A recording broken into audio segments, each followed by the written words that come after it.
নারীর আকর্ষণ। তুমি যদি এই ফান্দে পড়ে যাও, বিশ্বাস করো ভাই, তৃপ্ত হবে না,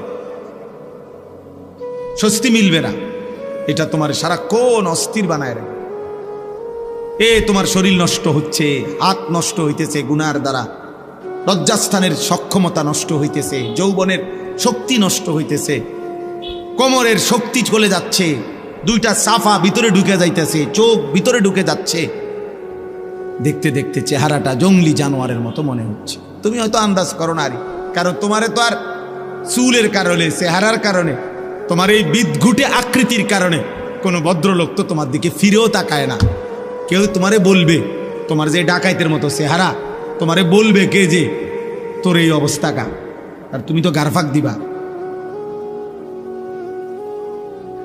তুমি তো এমন গারফাক দিবা যে তোমার বাপেও তো তোমারে ডরায়, তোমার মাও তো তোমারে ভয় পায়, তো তোমারে আর ডাক দিব কে? তোমারে আর ডাক দিবে কে? এই জন্য তখন সবাই মেনে নেয়, যা না ফরমান, তার মতোতে চলো, যেটা মনে করে ডাক, ভিসা দিয়ে ফির, তার কথা নেই। যার মা তাকে ছেড়ে দেয়, যার বাপ তাকে ছেড়ে দেয়, এবার সে আর কোথায় আশ্রয় যাবে? তারে ফিরাবে কে? তারে ডাকবে কে?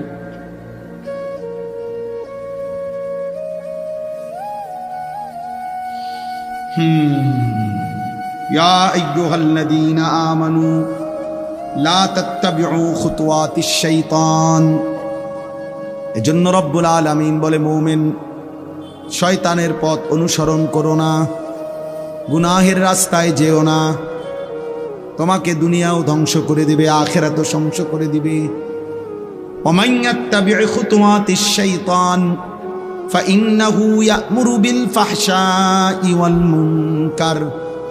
আল্লাহ বলে, শয়তানের পথ ধরলে আমি আল্লাহ বলে দিলাম, শয়তান 24 ঘন্টা তোমাকে অশ্লীলতা, নারীর দ্বারা যত গুনাহ হয় এমন গুনাহের কথাই করতে বলবে।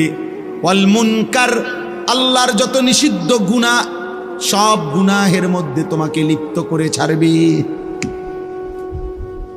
লিপ্ত করে ছাড়বে। কিতাবের মধ্যে আছে 300 বছরের আবেদ, 300 বছর বনি ইসরাইলের আল্লাহর ইবাদত করছিল, সে মানুষটাও যখন নারীর খপ্পরে পড়ছে, নিজের ঈমান আমল আখিরাত বরবাদ হয়ে গেছে,